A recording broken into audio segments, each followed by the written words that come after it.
ഇന്ന് തന്നെ ഡൗൺലോഡ് ചെയ്യൂ. കാണൂ നിങ്ങളുടെ ഫേവറേറ്റ് ഷോസ്. സ്വാമിയുടെ സംശയം ശരിയാ. കൂടെ നിൽക്കുന്നത് പോലെ ഭാവിച്ച് ഒറ്റിക്കൊടുത്തതാ. അന്ന് നമ്മൾ പേടിച്ചത് അവന്റെ കൊലക്കത്തിയ.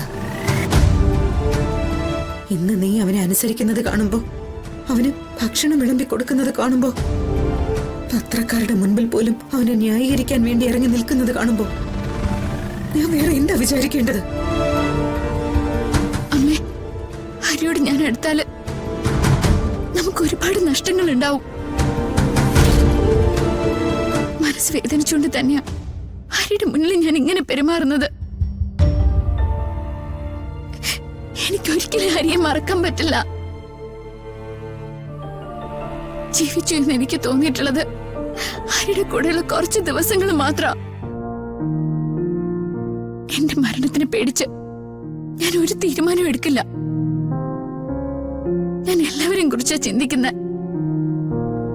ഈ കോലാഹലങ്ങളൊക്കെ ഒരു ദിവസം അവസാനിക്കും. അന്ന് ആർക്കും ഒന്നും നഷ്ടപ്പെടരുത്. സ്നേഹവും സ്നേഹിക്കപ്പെടുന്നവരും ഒന്നും. തൽക്കാലം എനിക്ക് അയാളെ അനുസരിച്ചേ പറ്റൂ അമ്മ.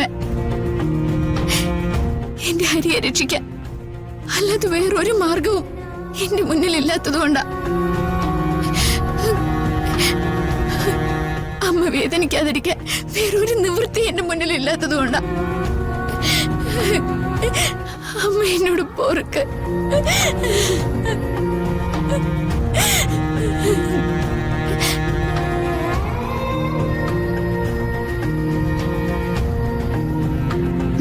നമുക്ക് ദൈവത്തോട് പ്രാർത്ഥിക്കാം അമ്മേ, എത്രയും പെട്ടെന്ന് ഇതൊക്കെ മാറ്റിത്തരാൻ.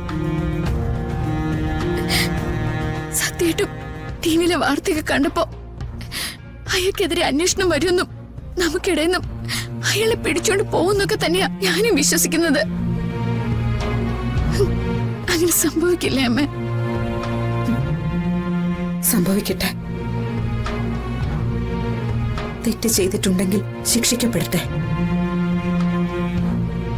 ഒരു തെറ്റും ദൈവം പൊറുക്കാൻ പാടില്ല. പണ്ടുള്ളവര് പറയും, ആകാശത്ത് നിന്ന് എത്ര അഭ്യാസം കാണിച്ചാലും സമ്മാനം വാങ്ങാൻ താഴെയാണ് വരേണ്ടതെന്ന്. അവനെ കാത്ത് ഒരു വിധി താഴെയുണ്ട്. അല്ലെങ്കിൽ നല്ല മനസ്സുള്ളവരൊക്കെ തോറ്റുപോയില്ലേ? അങ്ങനെ എന്തെങ്കിലും ഒന്ന് സംഭവിക്കുന്നത് വരെ ഞാൻ ഇങ്ങനെ തന്നെ ആയിരിക്കും അമ്മേ. ഇങ്ങനെ തന്നെ ആയിരിക്കും.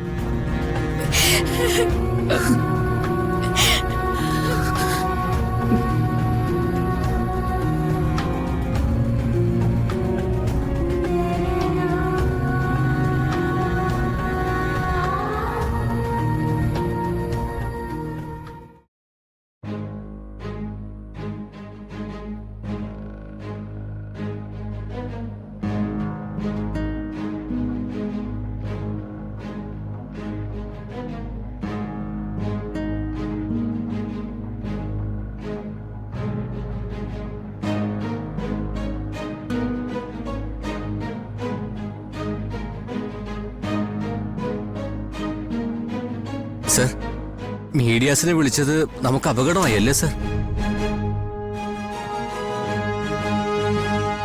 മീഡിയാസിനെ വിളിക്കാൻ പറഞ്ഞ രഘു സാറാ. പക്ഷെ ഇത്രയും പക്വതയുള്ള രഘു സാറിന് മീഡിയ പ്രവർത്തകരുടെ മുന്നിൽ പക്വത കൈവിട്ടു പോയതാണോ അതോ ബോധപൂർവം കൈവിട്ടതാണോ? എനിക്ക് എന്തൊക്കെയോ ചില സംശയങ്ങൾ തോന്നുന്നുണ്ട് സർ. തോന്നിയ സംശയങ്ങൾ എന്തൊക്കെയാണെന്ന് സ്വാമി തെളിച്ചു പറ. അല്ല സർ, അത് പിന്നെ ഞാനും അച്ഛനും തമ്മിലുള്ള ബന്ധമല്ല നോക്കേണ്ടത്, നമ്മുടെ കമ്പനിയുടെ നിലനിൽപ്പാ.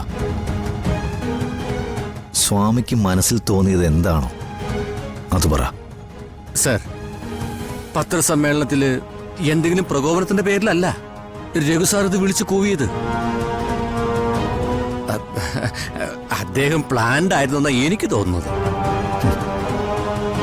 സാറിനെ കൊടുക്കാൻ ചെയ്തതുപോലെ.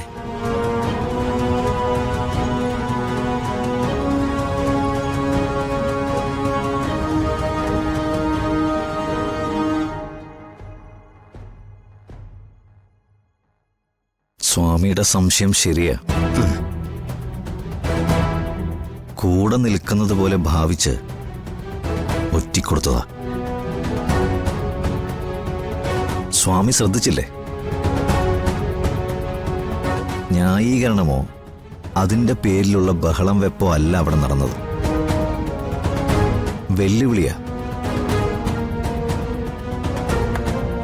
പത്രക്കാരോടും പോലീസുകാരോടും അധികാരികളോടും ഒക്കെയുള്ള അതിശക്തമായ വെല്ലുവിളി.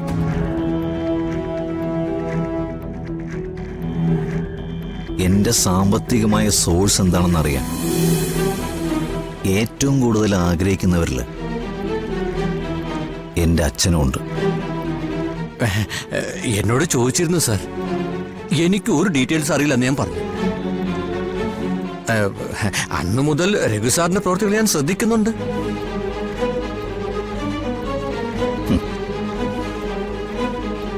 അച്ഛന് തെറ്റുപറ്റിപ്പോയല്ലോ സ്വാമി. മകനേക്കാൾ പ്രായം അച്ഛനാണല്ലോ.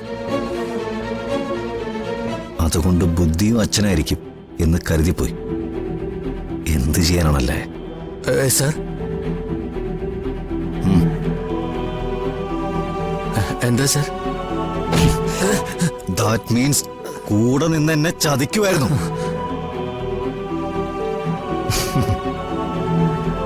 ഒന്നും പറയാൻ നിൽക്കണ്ട അല്ലേ സ്വാമി? അച്ഛൻ നമ്മുടെ കൂടെ തന്നെ വേണം എപ്പോഴും. സാർ, സാർ എന്താ ഉദ്ദേശിക്കുന്നത്?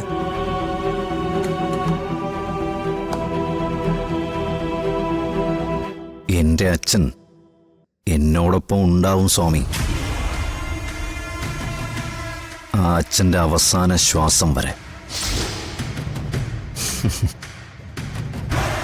പിന്നെ അച്ഛന്റെ അവസാന ശ്വാസം എപ്പോഴാണെന്ന് തീരുമാനിക്കേണ്ടത് അച്ഛൻ തന്നെ.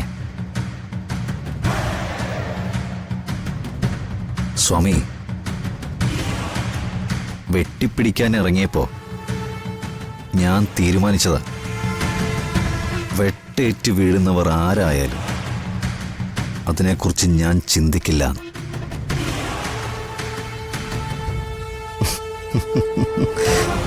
നടക്കില്ല സ്വാമി. ജെആറിന്റെ മുമ്പിൽ ഇവര് ചിന്തിക്കുന്നത് ഒന്നും നടക്കില്ല. സ്വാമി അക്കൗണ്ട്സ് നോക്കിക്കോ. ഈ കണക്ക് ഞാൻ നോക്കിക്കോളാം.